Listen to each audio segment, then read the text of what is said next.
وقال في سورة الجن وأنه لما قام عبد الله يدعوه. فهذا رسول الله صلى الله عليه وسلم كرمه الله وشرفه بأنه لله عبد، وأنت عبد. فإذا أيقنت أنك لله عبد فينبغي أن تتوجه بقالبك وقلبك لسيدك. ومن فضل الله تبارك وتعالى أن جعل الوجهة له في أي مكان كنت، وفي أي زمان كنت، وفي أي محلة نزلت، أن تتوجه إليه بقلبك وقالبك، وأن تشعر أنك له عبد. إن هذه أمتكم أمة واحدة وأنا ربكم فاعبدون. إن كل من في السماوات والأرض إلا آتي الرحمن عبدا لقد أحصاهم وعدهم عدا وكلهم آتيه يوم القيامة فردا. مش هتاخد حاجة، لا، هتروح لوحدك عبد. كل من في السماوات ومن في الأرض إلا لله تبارك وتعالى عبد. فما دمت عبد فكيف تتجرب على سيدك؟ والعبد الحقيقي لا بد له مع سيده من ثلاث.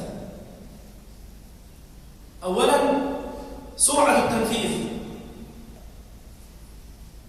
حينما يقول يا أيها الذين آمنوا فرعها سمعك، كما قال عبد الله بن مسعود إذا سمعت الله يقول يا أيها الذين آمنوا فرعها سمعك، فإنه إما أمر يأمر به أو نهي ينهى عنه. ثانيا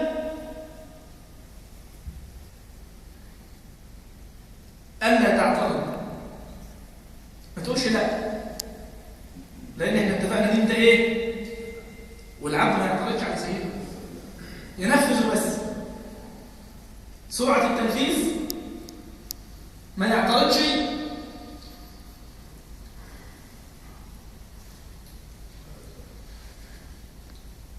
وما يجادلش وما يعلمش، يعني ما يقولش ليه في أي أمر من الأوامر.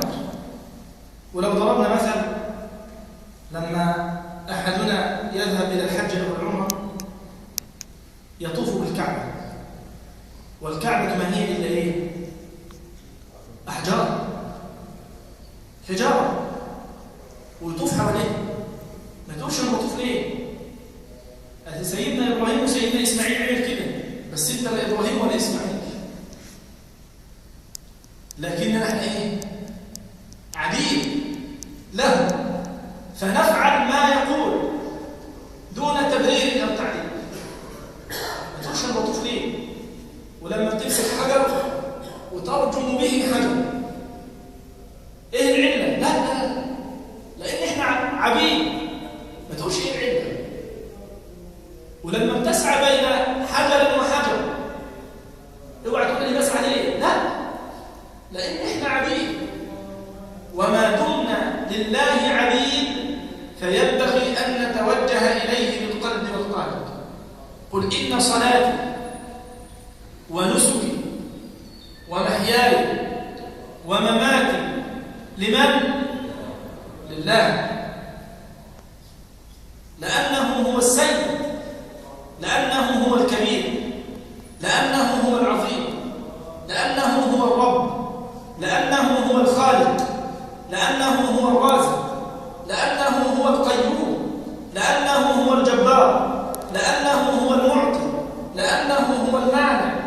فما دام السيد هذه أسماؤه وهذه صفاته ونحن له عبيد فينبغي أن نسرع إلى تنفيذ أوامره حتى نحيا بها في الدنيا ونسعد في الآخرة. قل إن صلاتي، ما يبقاش فيه شريك لله في صلاتك أيا كان الهموم والأعباء والمشاكل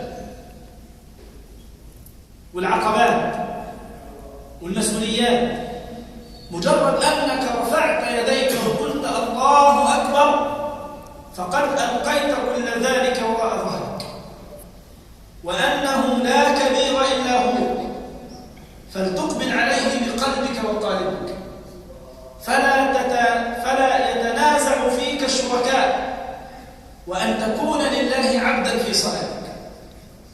ونسكي، النسك هو الذبح، أن يكون لله وحده، فلا يذبح لفلان ولا باسم فلان ولا لأجل فلان ولا قربة لفلان ولا إرضاء لفلان ولا حبا لفلان ولا بغضا في فلان، بل ينبغي أن يكون لله تبارك وتعالى، وأن تخلص له، وأن تخلص الذبح من الشركاء. ثالثا، قل إن صلاتي ونسكي ومحياي، حياتك ينبغي أن تكون لله. طيب أنا هعيش لله، بس ممكن أموت على ما يرضي الله، هو ده المحك. قد يكون من السهل أن أحيا على الإسلام، لكن هل من السهل على أي عبد أن يموت على الإسلام؟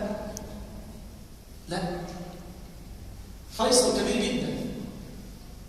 قد يكون من السهل على الإنسان أن يحيا طوال حياته على الإسلام، لكن عند الممات صعب أن يموت على الإسلام إلا الصابرون، وما يلقاها إلا الصابرون، إلا الحازمون العازمون الذين صبروا في الدنيا وعاشوا لله عبيدا، يوفقهم السيد يوم يموتون على التوحيد. ودي كانت وصية سيدنا إبراهيم ويعقوب: ومن يرغب عن ملة إبراهيم إلا من سفه نفسه ولقد اصطفيناه في الدنيا وإنه في الآخرة لمن الصالحين. إذ قال له ربه أسلم قال أسلمت لرب العالمين. امتثال، تسليم مطلق.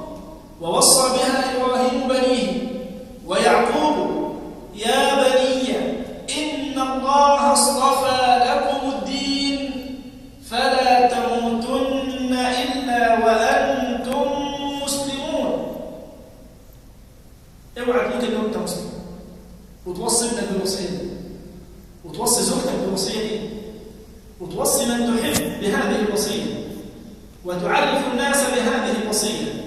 أختم بقول الله تعالى: يا أيها الذين آمنوا اتقوا الله حق تقاته ولا تموتن إلا وأنتم مسلمون. إذا حقق الإنسان العبودية الحقة لسيده تبارك وتعالى لله جل وعلا، يستطيع أن يحيا في هذه الدنيا حرا كريما متحررا من أغلال الدنيا وما فيها. نسأل الله تبارك وتعالى أن يرزقنا العبودية بحق لقيوم السماوات والأرض، وأن يوفقنا لعمل الطاعات. شكر الله لكم وجزاكم الله خيرا.